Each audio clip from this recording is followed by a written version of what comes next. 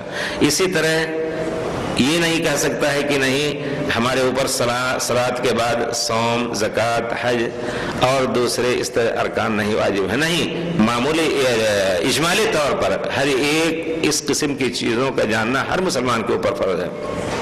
پھر اس کے بعد تیسرا سوال جو آتا ہے کہ تمہارے نبی کون ہیں؟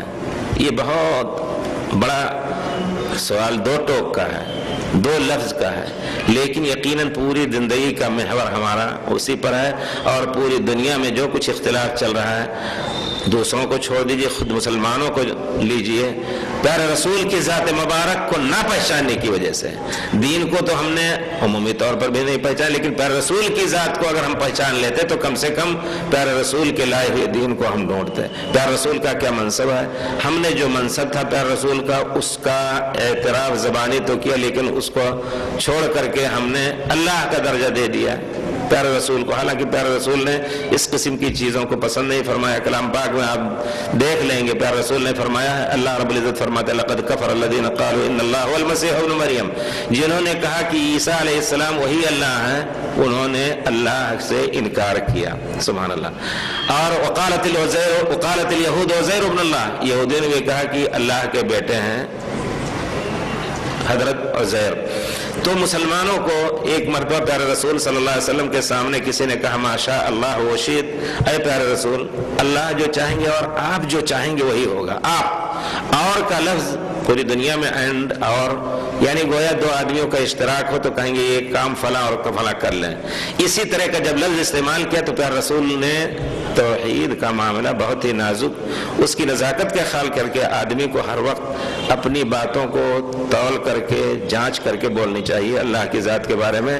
پیارے رسول سے جب کہا کہ آپ جو چاہیں گے اور اللہ جو چاہیں گے اور آپ جو چاہیں گے وہی ہوگا، پیارے رسول نے فرمایا جعلتنی للہ ندًا، تو نے مجھے اللہ کا شریک بنا دیا، ما شاء اللہ وحدہ، اللہ وحدہ جو چاہیں گے وہی ہوگا۔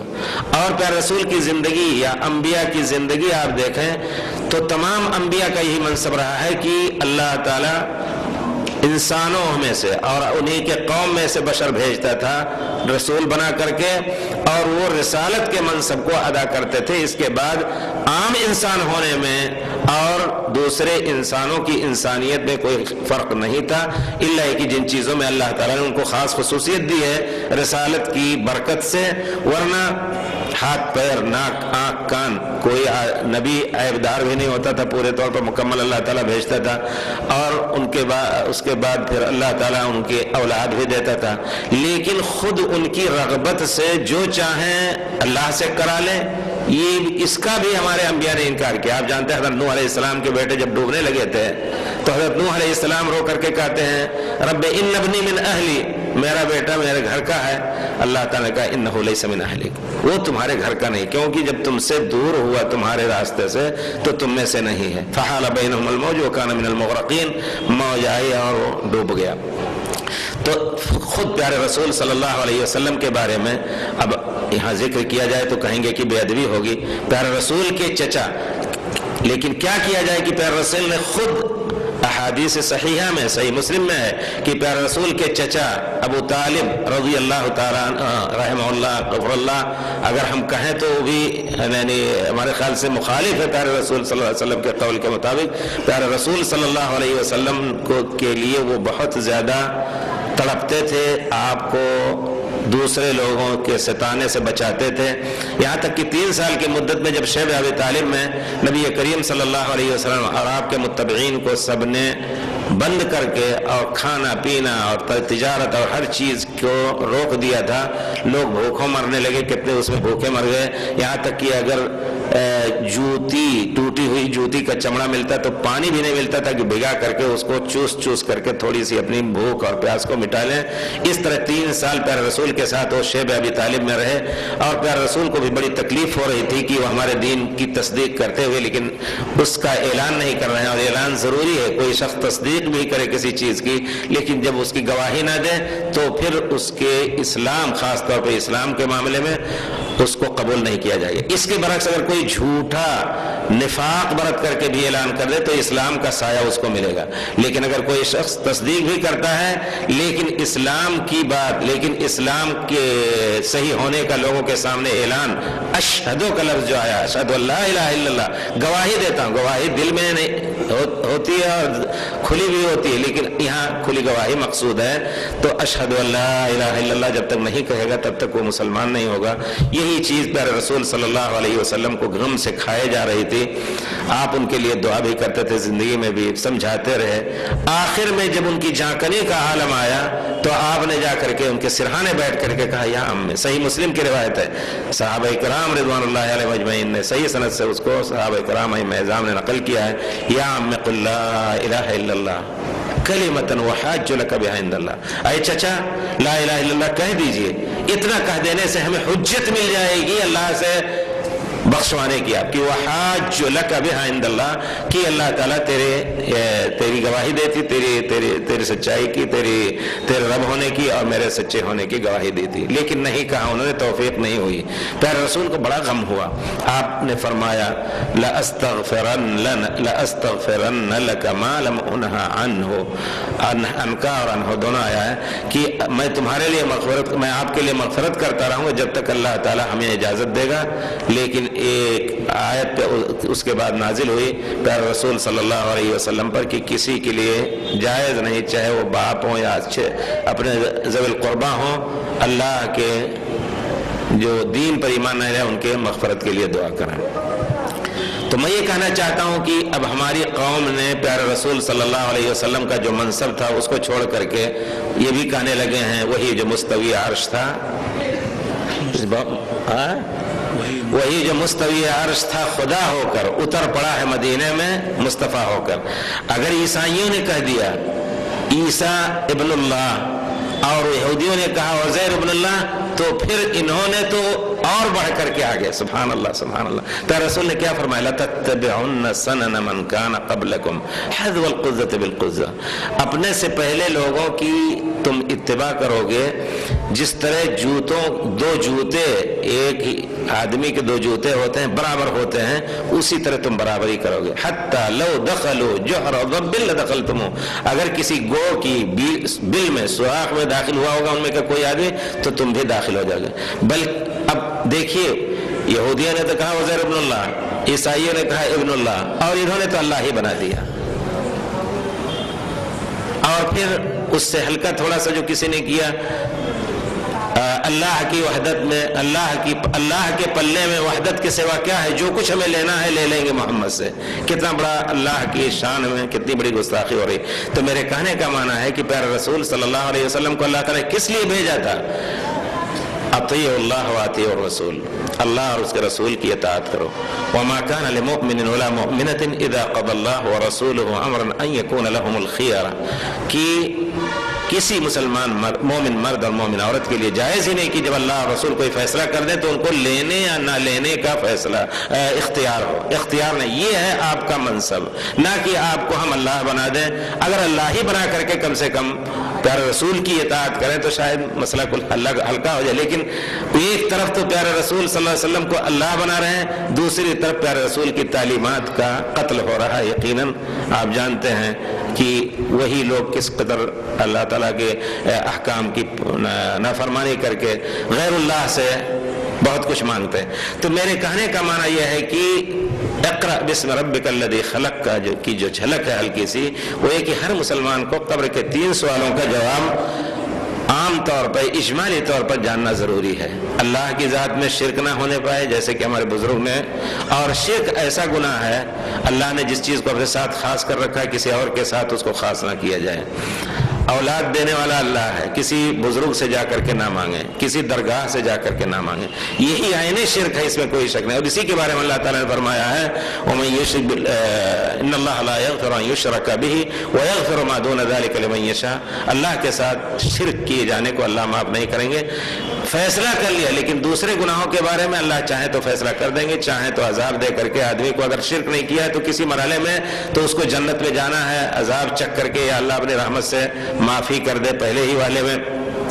تو اس وجہ سے اللہ کی ذات میں ہمیں کیا کچھ جاننا ہے، اور ہمارے دین کے عام احکام کیا ہیں۔ دین کے احکام میں اخلاق کا پہلو بھی بہت اونچا ہے۔ اسلام نے جو کچھ تعلیمات دی ہیں، آپ نے سنے کہ ایک جانور کو بھی، جن جانوروں کو کھانا آپ کے لیے جائز ہے ان کے بارے میں تو اللہ تعالیٰ نے اجازت دی ہے، ان کو کھائیں، شکار کریں، لیکن جس جانور کو آپ کا کھانے کا حق نہیں ہے، بغیر ضرورت کے اس کا مارنا بھی جائز نہیں ہے۔ ظلم ہوگا اگر آپ نے اس کو مارا۔ پیارے رسول صلی اللہ علیہ وسلم نے فرمایا دخلت امرأۃ فی النار، ایک عورت جہنم میں داخل ہوئی کیونکہ بلی نے اس کا کچھ کھا لیا تھا، ایک بلی کی وجہ سے، ربطتھا، اس کو باندھ دیا، فلا ہی ترکتھا حتی تاکل من خشاش الارض، چھوڑا نہیں اس نے کہ جا کر کے کیڑے مکوڑے کھا کر کے زندگی اپنی بچا لے یا زندہ رہ لے، ولا ہی اطعمتھا، اس نے کچھ کھلایا بھی نہیں، حتی ماتت، اللہ تمام کام کرتی رہی لیکن اس کی وجہ سے اللہ تعالیٰ نے اس کو جہنم میں داخل کیا۔ اسی طرح ایک فاحشہ عورت تھی، زندگی بھر غلط کام کرتی تھی، کسی کتے کو اس نے اپنے جوتے سے پانی بھر کر کے، رحم کرم آ گیا کتے کے اوپر اور پانی بھر کر کے پلا دیا، اللہ کو پسند آیا، اللہ تعالیٰ نے معاف کر دیا۔ مسلم میں ایک ہے دیوان گلشن ہدایت، مجھے یاد آتا ہے کہ وہ یقیناً توحید کی پڑیا وہ کتاب ہے، اس میں بہت سی اچھی چیزیں ہیں، اس میں اس کا ایک شعر مجھے یاد ہے، ہمارے والد صاحب اس کو بہت پڑھتے رہتے، جب بھی فارغ ہوتے تو وہاں بآواز پڑھتے، لوگ اکٹھا ہو جاتے، تو اس میں ایک لفظ ہے، ایک شعر ہے، کتنی ہی چھوٹی ہے نیکی تو اسے ہلکی نہ جان، رب کی بخشش کے لیے کوئی بہانہ چاہیے، نیکی بھی اسی طرح، اور اللہ تعالیٰ کو آپ دیکھیں واقعی اللہ تعالیٰ ایسے ایسے مواقع جیسے بہانہ ڈھونڈا کہ بندے کو ہم معاف کر دیں، لا الہ الا اللہ پڑھ لیتی مرتبہ اللہ تعالیٰ اس کے گناہ معاف کر دیں، استغفر اللہ کہہ لے۔ بہرحال تو میں یہ کہنا چاہتا ہوں کہ دین کے معاملات کو ہمیں سمجھنا ہے، دین میں اخلاق کا جو پہلو ہے، آپ کے اپنے بیوی بچے، پھر اس کے بعد پڑوس کے لوگوں کے ساتھ، پھر اور آگے بڑھ کر کے محلے کے لوگوں کے ساتھ، آگے بڑھ کر کے دنیا میں کہیں آپ جا رہے ہیں تو ان کے ساتھ آپ کے کیا تعلقات ہونے چاہیے۔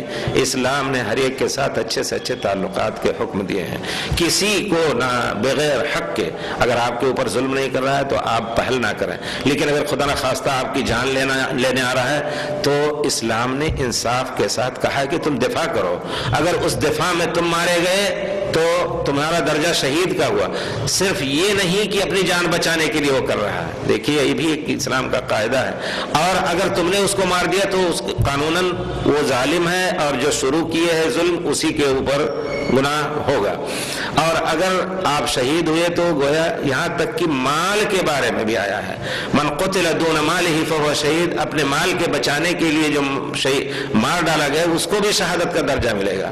اسلام نے مال کی اہمیت نہیں دی، لیکن چونکہ امن ایک اہم اور اخلاق کا قیام اتنا اہم ہے کہ اس کے لیے آپ کوشش کر رہے ہیں، اس کی بنا پر آپ کو اجر مل رہا ہے، ورنہ لو كانت الدنيا تزن عند الله جناح بعوضة ما شرب منها الكافر شربة، اگر یہ دنیا اللہ کے ہاں ایک مکھی کے پر کے برابر بھی اس کا وزن ہوتا تو پھر اللہ سے جو منہ موڑے ہوئے ہیں ان کو ایک گھونٹ پانی بھی نہ ملتا، گویا دنیا کی کوئی حیثیت نہیں، مال و اموال جتنے، لیکن چونکہ آپ ایک گویا قانون اور نظام امن سے دفاع کر رہے ہیں، اس وجہ سے کہ اگر آپ اس کو چھوڑ دیں، آئے مان لیں دے دو ورنہ قتل کر دیں گے، دے دیا آپ نے، کل وہ شیر ہو کر کے دوسرے کے پاس جائے گا، تیسرے کے پاس جائے گا، اس طرح وہ امن کو برباد کرے گا۔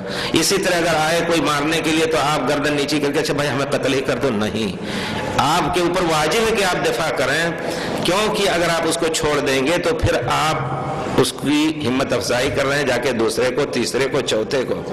اسی وجہ سے اسلام میں جو نظام بنایا گیا سبحان اللہ، اللہ رب العزت فرماتے ہیں وَلَكُمْ فِي الْقِصَاصِ حَيَاةٌ يَا أُولِي الْأَلْبَابِ، عجیب ہے، قصاص کا معنی ہے کہ جس نے کسی کو قتل کیا تو اس قاتل کو قتل کر دیا جائے، اسی میں زندگی ہے۔ ایک آدمی کو قتل کیا تو زندگی کہاں رہی؟ نہیں، ایک آدمی کی زندگی لے کر کے آپ نے ہزاروں کو بچایا. اگر اس کو چھوڑ دیجئے قاتل کو تو ہمیشہ آگے چل کر کے ہر جگہ دہشت میں، ہر ایک کو دہشت میں اور خوف میں ڈالے رہے گا. ذرا سی کوئی بات ہوگی، ایک کو مارا ہے تم کو بھی مار ڈالیں گے. ایک 10 سال جیل کاٹ کے آیا ہوں پھر 10 سال جیل کاٹو گا، کوئی فرق نہیں. اس طرح گویا لوگوں کو خوف میں مبتلا رکھے گا. لیکن جب یہ سمجھے گا کہ نہیں، اگر ہم نے کسی کو قتل کیا تو فوراً ہمیں قتل کیا جائے گا، تو پھر خود اس کا دل، اور ایسے آدمی بزدل ہوتے ہیں، اس کا دل تھرا جائے گا، پھر قتل کی ہمت نہیں ہوگی. تو کہنے کا مطلب اسلام میں اخلاق کی بھی بہت اہمیت ہے. دین کے اور قرآن پورا اخلاقی تھا. حضرت عائشہ رضی اللہ تعالیٰ عنہ سے کسی نے پوچھا کہ اخبرینا عن خلق رسول اللہ صلی اللہ علیہ وسلم، پھر رسول کے اخلاق کے بارے میں بتاؤ. تو کیا کہا انہوں نے کہ قرآن نہیں پڑھتے ہو؟ کہا پڑھتے تو ہیں. کہا حضرت عائشہ نے کہا کان خلقہ القرآن، آپ چلتے پھرتے قرآن تھے. تو دین کا پہچاننا، اسی طرح پھر رسول کے مقام کو پہچاننا، ہمارے یہ 3 سوال کے جواب کا 3 سوالوں کے یا اللہ کی طرف سے نازل کردہ ان 3 سوالوں کے جواب کے بارے میں ہر فرد کو جاننا ضروری ہے. تو کب جانے، کس وقت جانے، اس کو بھی ہم سمجھیں. اللہ تعالیٰ نے یہ نظام بنایا ہے کہ باپ سے بیٹا پیدا ہوتا ہے، بچے پیدا ہوتے ہیں، اور باپ کو اور ماں کو ذمہ دار بنایا ہے کہ بچوں کو ہم تعلیم دیں. فَأَبَوَاهُ يَهْوِدَانِهِ، اشارہ جو فرمایا کہ ماں باپ ہی اس کو جس طرح پھیریں، جس دین کی طرف پھیریں، وہ پھر جاتا ہے. آپ یقین جانیں، ایک بچہ ہے مسلمان گھر میں پیدا، کسی عالم کا بچہ ہے، اگر اس کو بچپن ہی سے کسی اور کے ہاتھ میں دے دیا جائے تو اسی طرح پلے گا. اور آپ جب گھر میں آپ صلاۃ نماز پڑھتے ہوں گے تو آپ محسوس کریں کہ جس کو کہتے ہیں ہم لوگ ٹیچر ہیں، ٹیچر کی زبان میں کہتے ہیں کہ لا ارادی تلقین. آپ جب نماز پڑھتے ہیں، چھوٹا بچہ بھی گھٹنوں چل رہا ہے، آپ سجدہ کرتے ہیں، آ کر کے سجدہ ریز ہو جاتا ہے، اللہ بابا اللہ اکبر کہنے لگتا ہے. یہ چیز ایک ایسی ہے. تو گویا ماں باپ ہی اس بچے کو 3 سوال کے 3 قبروں کے 3 سوال جو ہیں ان کے جواب بچپن میں سکھا سکتے ہیں. اور بچپن ہی میں اس کا سکھانا ضروری ہے، واجب ہے. کیونکہ تھوڑے دن کے بعد ابھی بچپن ہی کے اندر ہے. 7 سال کا جب ہوگا تو اس کو آپ کے اوپر کیا واجب ہے؟ صلاۃ پڑھانا ہے، اس کو نماز پڑھوانی ہے. مروا اولادکم بالصلاۃ وهم ابناء 7 واضربوهم علیہا اذا بلغوا 10. 7 سال کے ہو جائیں تو کہا بیٹا نماز پڑھو. کیسا؟ تو جب نماز پڑھنے کو آپ کہیں گے تو ایسے ہی کھڑا ہو کر کے اور نقل اتارنے کے لیے نہیں، اس سے پہلے ضروری ہے. 7 سال کا بچہ فرق کرنے لگتا ہے، سیکھنے لگتا ہے.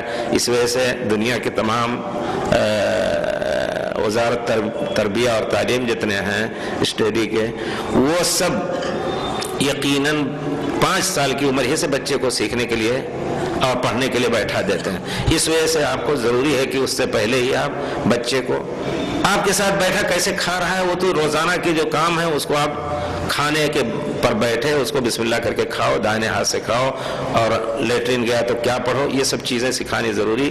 پھر اس کے بعد 7 سال سے پہلے اس کو تو کم سے کم اتنا بتا دینا ہے کہ ہمارے اوپر 5 وقت کی نماز فرض ہے، 5 وقت کی نماز میں کتنا فرض ہے، کتنا سنت ہے. اور پھر اس سے پہلے ہمیں غسل اور وضو اور پھر طہارت بچپن ہی سے اس کو سکھانا ماں باپ کے اوپر ضروری ہے. اسی کی تفسیر کی آپ جائیں گے دیکھیں گے علماء نے، امام احمد بن حنبل، امام سفیان بن عیینہ، الفقیہ والمتفقہ خطیب بغدادی کی ایک کتاب ہے، اس میں کہا کہ عبداللہ بن مبارک، سب نے یہ کہا ہے کہ ہر ایک کے اوپر، بلکہ محدثین کے حدیث کے طلبہ نے کچھ پوچھا کہ طلب العلم فریضۃ کا کیا معنی ہے، تو کہتے کیا ہیں عبداللہ بن مبارک، لیس ھذا الذی تتعلمون، جو تم ایک ایک حدیث یاد کرتے اور حدیث کا ذخیرہ جمع کرتے، یہ مقصد نہیں ہے.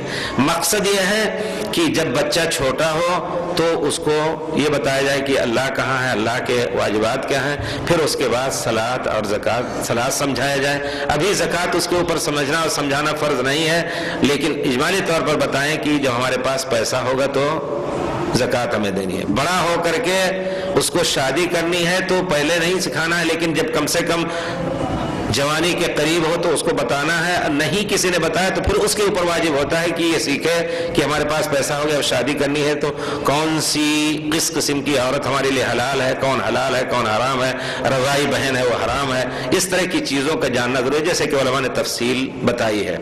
اور اسی طرح آگے چل کر کے 50 سال کی عمر اس کی ہو گئی لیکن اس کو اللہ تعالیٰ نے اتنے پیسے نہیں دیے کہ حج کرے، اجمالی طور پر حج کا وجوب اس کو معلوم ہے، لیکن جب پیسے آ گئے تو حج کے بارے میں بر وقت اس کو سیکھنا ضروری ہے۔ کتنے لوگوں کو دیکھا جائے سبحان اللہ، ایک حاجی صاحب تھے تو میں نے کہا حاجی صاحب کوئی شرم کی بات نہیں، بہت پہلے کی بات ہے، ہمارے خیال سے 20-25 سال کی بات ہوگی، تو ان سے میں نے کہا مکے میں، میں نے کہا بھائی حاجی صاحب شرم کی بات نہیں، تنہائی میں تھے اور اپنے علاقے بستی کے تھے جو بیچارے زندگی بھر بیلوں کے پیچھے اور کھیتوں میں رہتے تھے، تو ان کے اوپر رحم بھی آتا ہے کہ دیکھیے یقیناً اللہ تعالیٰ نے موقع نہیں دیا، تو ہم نے کہا حاجی صاحب شرم کی بات نہیں ہے، آپ آئے کیا کیا کیا، تو کہا لبید پڑھتا رہا، لبید پورا پڑھتا رہا۔ ہم نے کہا لبید کیا ہے، تو کہا لبید اللہم لبید، لبید اللہم لبید، بس یہی جانتے، لبیک نہیں لبید۔ تو کم سے کم ان سب چیزوں کو اس وقت سیکھنا اس کے اوپر ضروری ہو گیا جب اللہ تعالیٰ نے اس کو پیسے دیے اور ابھی نیت کروٹ لے رہی ہے دل میں کہ ہم حج کریں گے، پہلے سیکھ لیں۔ کتنے لوگ ہوتے ہیں پیسے اللہ نے دیے منہ اٹھائے چلے گئے اور یہ نہیں معلوم کہ کیا کریں کیسے کریں، جا کر کے صرف طواف کر کے سر منہ ڈالیا اور احرام کھول دیا۔ اللہ کے بندے دیکھیے کچھ لوگ طواف کر کے جا رہے ہیں، صفا مروہ بھی کر رہے ہیں، اس کے بعد سر منہ ڈالتے ہیں، یہ بھی نہیں کرتے ہیں۔ تو گویا جب اللہ تعالیٰ نے 50 سال کے بعد اس کو پیسے دیے حج کرنے کے، تو حج کا سیکھنا واجب ہو گیا، اس سے پہلے اس کے اوپر حج سیکھنا واجب نہیں۔ تو گویا یہ علم کے سیکھنا، علم کا قسط مقدار کا سیکھنا ہر شخص کے اوپر ضروری ہے، اس کی ایک جھلک ہمارے ائمہ کی تفسیر میں اور حدیث شریف سے میں نے بتایا آپ کو۔ تو گویا ہمیں چاہیے کہ والدین اس کے سب سے پہلے ذمہ دار ہیں کہ بچپن ہی سے بچے کو سکھائیں۔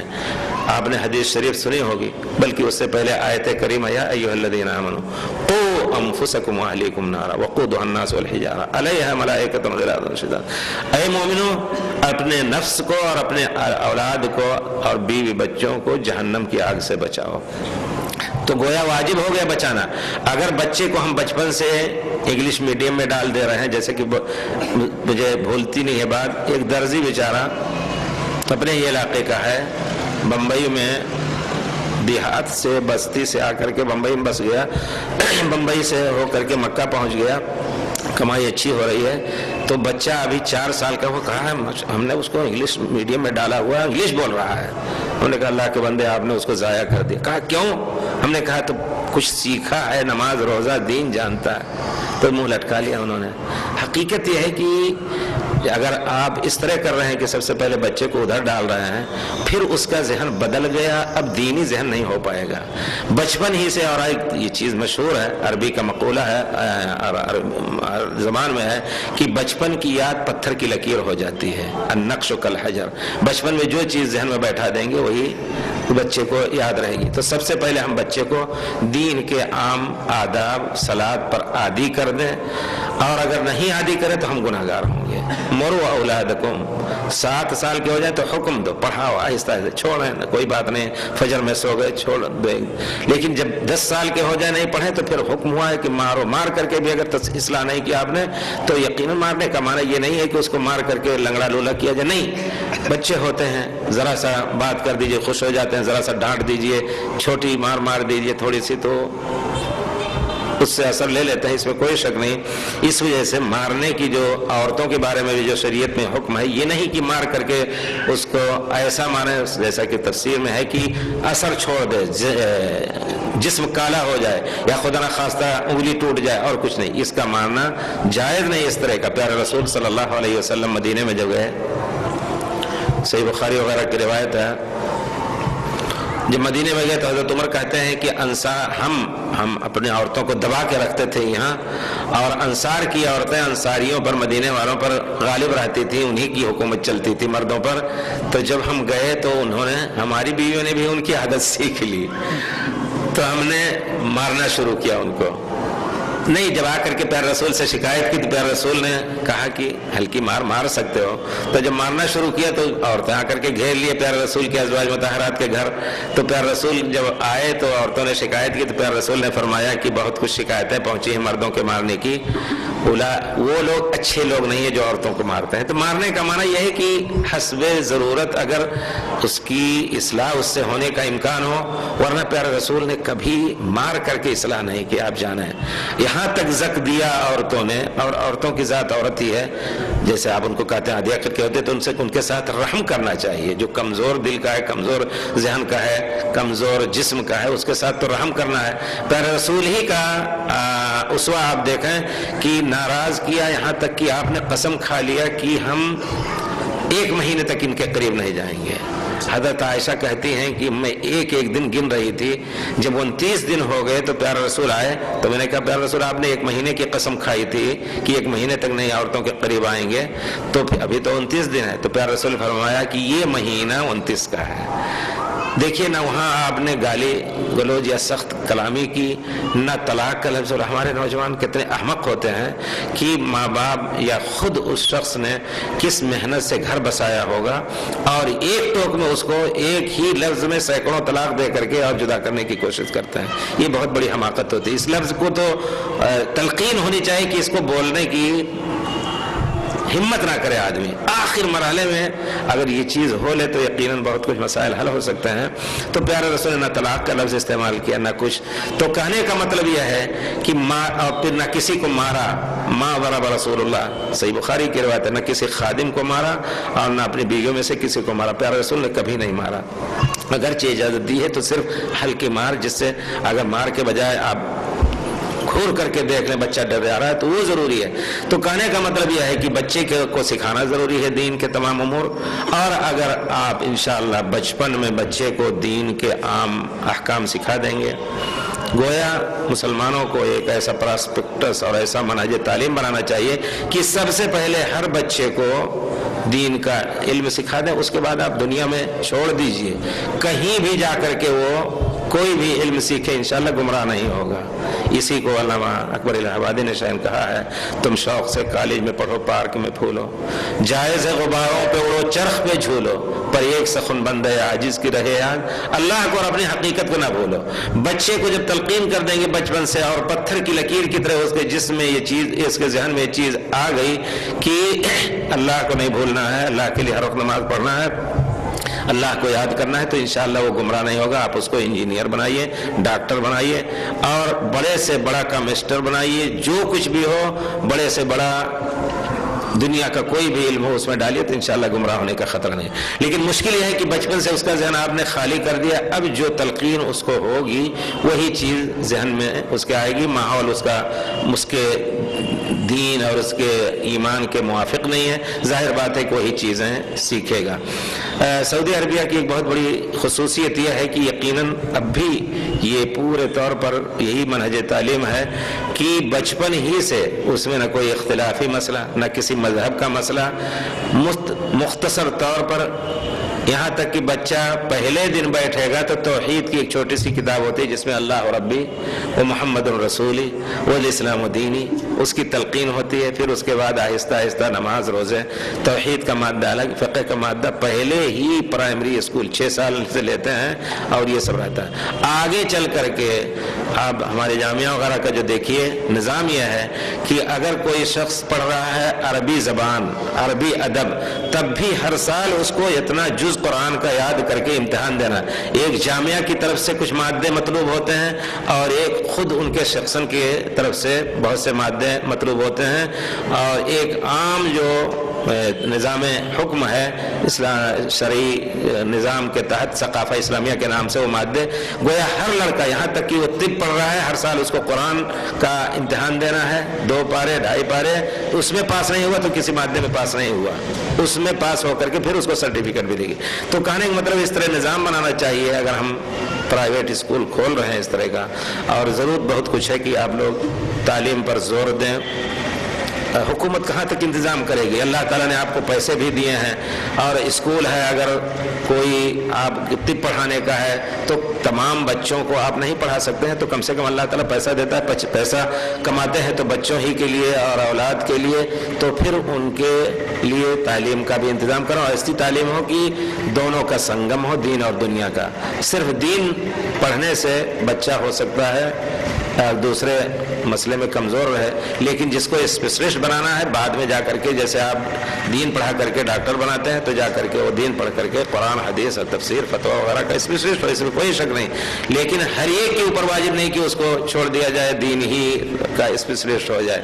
فلولا، اللہ تعالیٰ فرماتے ہیں وما کان المؤمنون لینفروا کافۃ، ہر ایک نکل کر کے علم نہیں سیکھ سکتا ہے۔ فلولا نفر من کل فرقۃ منهم طائفہ، ہر قبیلے سے اور ہر ٹولی سے کچھ لوگ نکل کر کے جا کے سیکھیں، اور وَلِيُنذِرُوا قَوْمَهُمْ إِذَا رَجَعُوا إِلَيْهِمْ، آ کر کے واپس اپنی قوم کو پھر سکھائیں۔ صحابہ کرام کا یہی طریقہ رہا تھا، سبحان اللہ۔ مالک بن حویرث، صحیح بخاری کی روایت ہے، کہتے ہیں کہ ہم نوجوان تھے اور پیارے رسول وفدنا الی رسول اللہ صلی اللہ علیہ وسلم وَنَحْنُ شَبَابَةٌ، لفظ شبابہ ہے کہ بخاری شریف کا لفظ ہے کہ ہم پیارے رسول صلی اللہ علیہ وسلم کے جناب میں حاضر ہوئے، وفد بنا کر کے آئے اپنے قبیلے سے، اور ہم 20 دن بیٹھے پیارے رسول کے پاس۔ کُنَّا نَتَعَلَّمُ الْعِلْمَ وَنُصَلِّي بِصَلَاتِهِ، ہم پیارے رسول سے علم سیکھتے تھے اور آپ کے ساتھ صلات پڑھتے تھے۔ فَلَمَّا أَنْ رَآنَا اشْتَقْنَا إِلَىٰ أَهْلِنَا، جب دیکھا کہ ہمیں اپنے گھر والوں کی طرف جانے کا اشتیاق ہوا، سألنا، ہم سے پوچھا پیارے رسول نے، من ترکنا وراءنا، ہم نے اپنے پیچھے کس کو چھوڑا ہے؟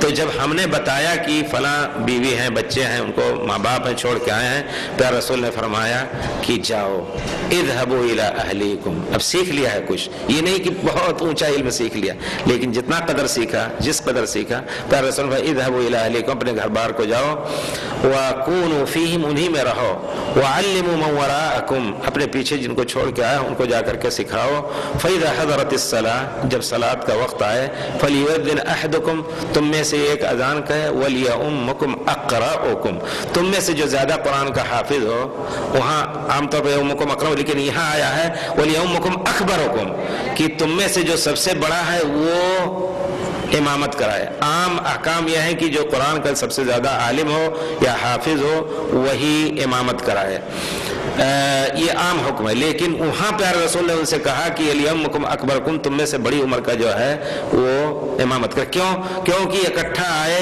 جتنے دن بیٹھے پیارے رسول کے ساتھ، سب ساتھ رہے، گویا سب کا علم برابر رہا، تو وجہ تفضیل اور وجہ تقدیم کیا ہوگی؟ جو عمر میں بڑا ہے، یہاں کہا پیارے رسول الیومکم اکبرکم، اور صلو کما رأیتمونی اصلی، جس طرح مجھے صلاۃ پڑھتے دیکھ رہو اسی طرح صلاۃ پڑھو۔ تو گویا جو بھی آدمی کچھ سیکھ رہا ہے بڑے اونچے علم کو آ کر کے اپنی قوم کو سکھائے، اور کچھ بھی علم سیکھا ہے اگر اس کو یقینی طور پر معلوم ہے کہ یہ مسئلہ اس علم سے متعلق ہے جس کو ہم نے سیکھا ہے، تو اس کو پہنچا دینا ضروری ہے۔ بلغوا منی انی ولو آیۃ، ایک ہی آیت تو پہنچا دو۔ آپ دیکھیں کہ بہت سے مسائل ایسے صحابہ کرام کے بھی آتے تھے کہ وہ کہتے تھے کہ اسی طرح کا مسئلہ ہمارے سامنے پیش آیا تھا، لوگوں کو بتاتے تھے، لوگ تحقیق کر کے اس پر عمل کرتے تھے۔ تو میرے کہنے کا مطلب یہ ہے کہ بچپن ہی میں بچوں کو ہم پہلے علم دین کو سکھا دیں اجمالی طور پر، پھر اس کے بعد ہم ان کو اور دوسرے علم سکھائیں، ورنہ ہم خود گنہگار ہوں گے بچوں کو نہ سکھا کر کے۔ یقیناً یہ ہمارا احساس بہت بڑا، اس احساس کی کمی ہے۔ پیارے رسول صلی اللہ علیہ وسلم نے فرمایا، اللہ تعالیٰ نے فرمایا قوا انفسکم واہلیکم نارا، اپنے بچوں کو بھی اپنوں کو بھی جہنم کی آگ سے بچاؤ۔ پیارے رسول نے فرمایا کلکم راعٍ وکلکم مسئول عن رعیتہ، ہر ایک کام کی مثال چرواہے کی ہے، وکلکم مسئول عن رعیتہ، ہر ایک سے پوچھا جائے گا اس کی ریوڑ کے بارے میں۔ ریوڑ کے بارے میں، اگر ایک چرواہا ہے اس کے پاس 20 بکریاں ہیں، لوگوں کے کھیت اگر ان میں سے کسی بکری نے کھا لی تو بکری کو تو ہو سکتا ہے غصے سے مارے، لیکن گالی دیں گے